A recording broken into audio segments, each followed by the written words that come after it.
Voilà, je passe maintenant à la troisième partie de cette réfutation ou critique de la théorie de l'abbé Cécada.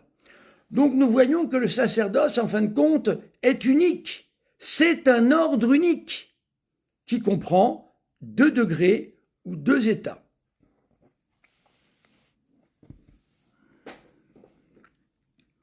Alors là, je vais vous étonner, peut-être, à moins que vous connaissiez bien la doctrine catholique, mais je vais vous étonner.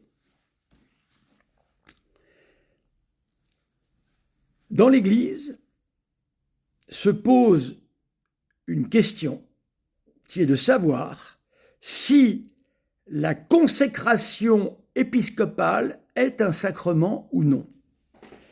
Monsieur l'abbé Cécada attaque le fait que les évêques ne sont pas évêques parce qu'ils ont été ordonnés avec un rituel douteux, ce qui a fait que chez les sédévacantistes, c'est une évidence.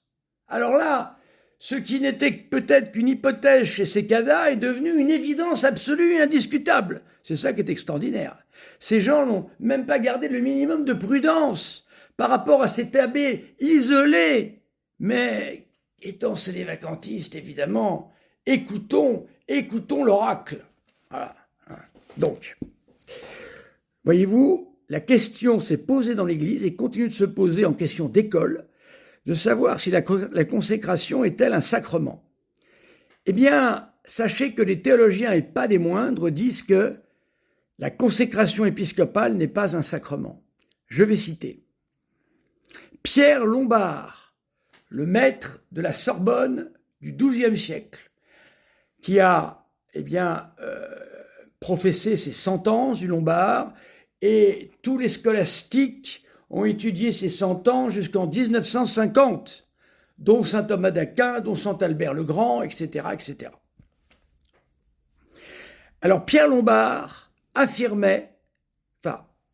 postulait que la consécration épiscopale n'était pas un sacrement. Saint Thomas d'Aquin également pensait que la consécration épiscopale n'était pas un sacrement. Saint Bonaventure, docteur de l'Église également, pensait que, ou pense, je ne sais pas ce qu'il faut dire, il est mort, pense que la consécration épiscopale n'est pas un sacrement.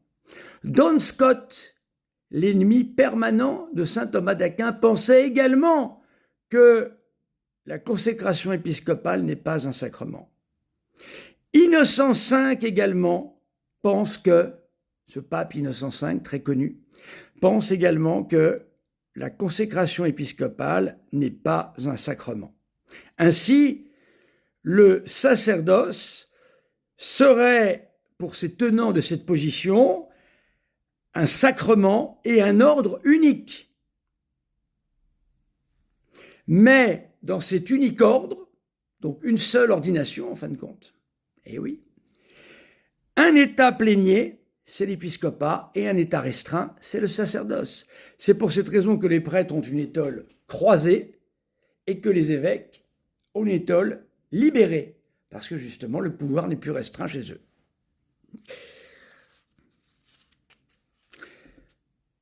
Donc, ce qui constitue essentiellement le sacerdoce, nous dit saint Thomas, c'est le pouvoir de consacrer l'Eucharistie.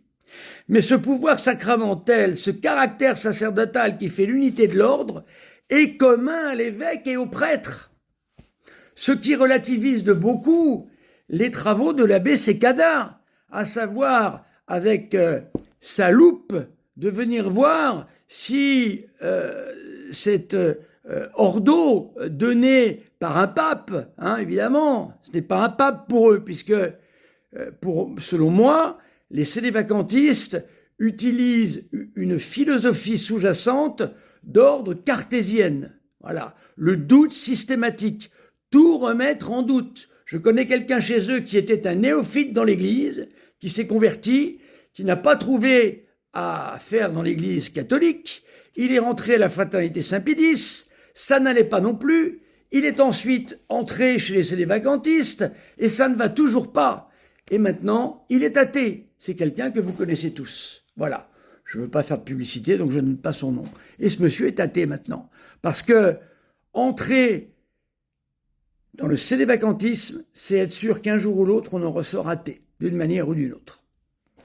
Alors, tous deux ont reçu dans l'ordination sacerdotale ce pouvoir de consécration.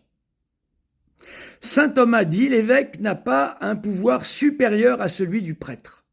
De ce chef, l'épiscopat n'est pas un sacrement. D'autre part, s'il est vrai que le simple prêtre a l'essence du sacerdoce, il n'en a pourtant pas la pleine intégrité. L'ordre s'étend aussi à certaines fonctions sacrées, confirmation, ordination concernant le corps mystique du Christ. Ainsi, l'Eucharistie et le sacerdoce même sont assurés de la perpétuité. Voilà.